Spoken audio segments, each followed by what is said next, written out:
Hey guys, welcome to another video. My name is Ian, I'm Ian the Reader, and today I'm talking Stephen King, particularly my 2022 Stephen King TBR. Stephen King is the only author that I can think of that deserves his own TBR, alright? Because I have, my 2022 most anticipated series to read, my 2022 nonfiction books that I want to read. I'm planning on making that video, so keep an eye out for it. But I have a specific video now for the Stephen King books I want to read in 2022, and that feels right. It feels normal to me because I typically read around 5 to 8, I would say, Stephen King books in a year, and I'm planning on being very deliberate about the ones that I read this year because in 2022 I would really love to read some of the Stephen King books that I've been putting off. So that's the plan. But that's pretty much the whole video. We're about to jump into it, but before that I wanted to quickly mention my favorite tea of the moment again, prickly pear cactus, y'all. It's amazing. After I'm finished with this, I'm probably gonna jump to an Egyptian chamomile tea that I've been enjoying, but highly recommend this. Highly recommend Egyptian chamomile tea from Harney & Sons. It's amazing. Definitely check those out if you like hot tea. But before we get into the rest of the video, it would mean the world to me if you would hit that like button, subscribe if you haven't already, because I do post videos every Tuesday and Friday, and I would love to talk books with you guys more. You can even consider hitting that notification bell if you want to. Totally up to you. Gonna get a good slurp in. Okay, so the first book, really series in this case, that I plan on reading by Stephen King in 2022, not saying that I'm planning on reading it first, but the first one I'm talking about, you know what I mean, is The Dark Tower by Stephen King. So this is the second book, The Drawing of Three. I have read The Gunslinger, which is book 1 in the Dark Tower series, twice. Didn't love it either time, I won't lie to you. And I've read The Drawing of Three once. I read this one back in 2020, and the plan at the time was to read one a month. That didn't happen. I wanted it to happen, it just didn't. But yeah, I am so drawn to the series. I thought The Drawing of Three was a huge step up from The Gunslinger in my personal opinion, and I'm really excited to see where the series goes. I've heard amazing things about it. I've definitely heard some mixed things as well, but I trust the king, alright? I trust the king. But if you don't know about the Dark Tower series, this is an abstract, absurd fantasy series where Stephen King, it's like if you've ever read a Stephen King book and you know Stephen King's just kind of a weirdo, but like a cool weirdo, it's a Stephen King fantasy series. Like, it is exactly what you should expect. That being said, it is full-on weird in my opinion. I have yet to read a book or series by Stephen King that is this weird, and I like it.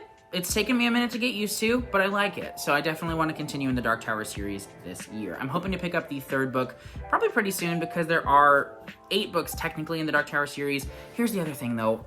I'm just so frustrated almost that there's not like a definitive from Stephen King reading order for the Dark Tower series, because if you don't know, there's the Dark Tower series, which is the main 7 books, but there's also an additional book called The Wind Through the Keyhole that takes place between a few books in the Dark Towers books, and it's like actually a Dark Tower book. But then in addition to that, a lot of Stephen King's other books have either major ties to the Dark Tower or minor ties to the Dark Tower that add to the reading experience of the whole Dark Towers series. So I would love like a definitive list, because I've seen some YouTube videos that people have made on their personal reading order.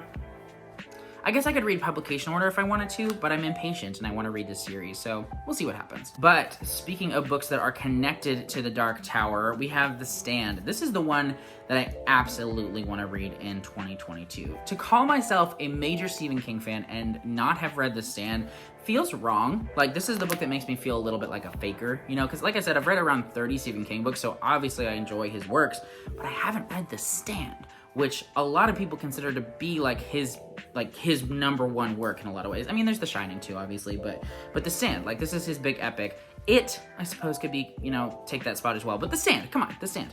And so that is the one that I have to read in 2022, above all the others. I'm actually thinking, if you're watching this video and you're interested in it, I'm thinking of doing the Summer of The Stand read-along thing, where I just basically read The Stand in I'm planning on I mean, this book is freaking huge, you guys, so it could take that long. Maybe doing a read-along for The Stand from June to August, or just in July. That's my birthday month, so I'd love to read a book by my favorite author in the month of July, or something like that, and doing the Summer of The Stand read-along. If you're interested in that, let me know. Either way, definitely looking forward to reading The Stand in 2022. Then we have Bag of Bones by Stephen King. Now, I have been wanting to read this one for quite a number of years. I've actually started it 2 other times, and gotten probably 100 pages in, which isn't crazy. I mean, this book is obviously very long. The thing with this one is it is very different than a lot of other Stephen King works in that it's very slow, and it's very introspective. It's about a man whose wife passes away suddenly, and it's about him coping with that and kind of trying to find himself again. And you know, I'm very much enjoying it. It's just, again, it's taking me a bit of time to get used to it because it's different from other Stephen King works. But I enjoyed what I read. I don't know why I keep putting it down, but I do. So the plan is to read Bag of Bones this year. This seems like a winter book, so I may read this around like November, December. That sounds good. Next book on my Stephen King TBR for this year is Rose Madder. This is one that I've seen people either like put it so high on their list of favorite Stephen King books or they put it so low. I gotta find out where I lie in that one. So I really don't know too much about this one. I know that it starts with an intense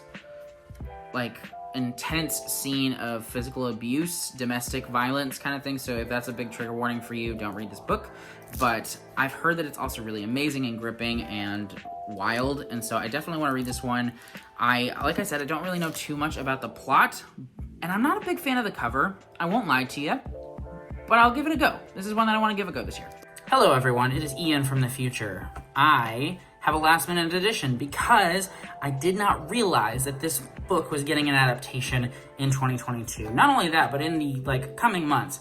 So that is Firestarter by Stephen King, obviously, by Stephen King. But this one has been on my radar, and it was one that I was definitely interested in and have been interested in, and I love this edition of it as well. But I didn't realize that it was a pressing matter because the adaptation of this comes out in May. So, this one just shot up to the top of my TBR. I will definitely be reading this one soon. Probably, honestly, if not in March, then definitely in April so that I'm ready for the adaptation in May. I'm very excited about it, though. I've heard really good things about it. Like I said, I like this cover. The plot sounds interesting, and I'm hyped for that adaptation. I say I'm hyped, but Stephen King adaptations kind of have a hit or miss track record, especially as of late. I didn't watch the Pet Sematary adaptation because I just didn't want to disappoint myself. But that apparently wasn't great. Obviously, the Dark Tower film was not great, and the Stand TV show I've heard wasn't great either. But I'll probably watch that too once I read the Stand, just because you have to, right? But yeah, Firestarter, definitely happening. Back to your regularly scheduled program. All right, second to last one, we have Needful Things. This is supposedly, it says it on here, the last Castle Rock story, which it's not. He's written a lot of other shorter works in Castle Rock since then. However, this is the end of an arc that takes place over 4 books, those being The Dead Zone, Cujo, The Dark Half, and then Needful Things. I have read the other 3 books, and so this is the conclusion of that main arc in Castle Rock, and I'm very excited to read this one. I've heard a lot of good things about it. I've heard it's really weird. It's about a new store that opens up in Castle Rock. Whatever your heart's secret desire, sexual pleasure, wealth, power, or even more precious things, it's for sale. And even though every item has a nerve-shattering price, the owner is always ready to make a bargain. Like, this sounds awesome. And so I'm very excited to read Needful Things. I would say, I really want to read The Dark Tower, obviously, but the 2 standalones that I want to read the most are The Stand and Needful Things. And the last Stephen King book that I definitely want to read in 2022 is his brand new one, which I believe is called Fable? It's called that. I don't know. I'm pretty sure it's called Fable. It might be called Fairy Tale. I don't know. I think it's called Fable, though. And so with this one, it is Stephen King returning to fantasy after quite a long time. It is over 600 pages, and it sounds awesome. Like, you guys should totally check out the Goodreads page for it because it sounds like a different kind of fantasy than The Dark Tower. Like, this seems like a little bit more traditional fantasy. I've heard somebody say, I can't remember who, but somebody on Goodreads said that it sounded kind of similar to his book, The Talisman, which I do also want to read that one. But yeah, I have to read his new release. I read both of his new releases last year, which were later in Billy Summers, and I enjoyed both of those. So I'm very excited to read this giant fantasy book from Mr. King. But anyway, those are all the Stephen King books that I'm planning on reading in 2022. I may not read all of these, and I may substitute in some shorter ones, because, guys, I picked some freaking chunky books. Like, these are just 3 of them, and then in addition to that, you have the Dark Tower series, which they get very long. This one's not very long at all, but they get very long. And then His new one is supposed to be really long. The only like short-ish one is Rose Madder, and that's probably like 400 pages or something like that.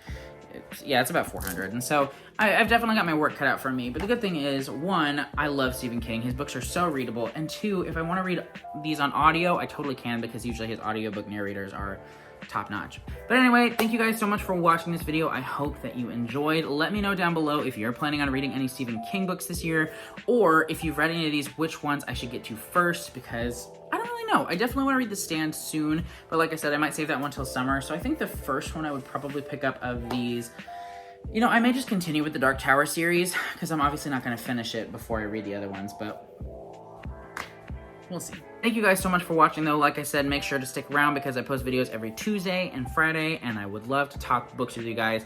Thank you so much for watching. Don't be a stranger, and I'll see you in the next video. Bye!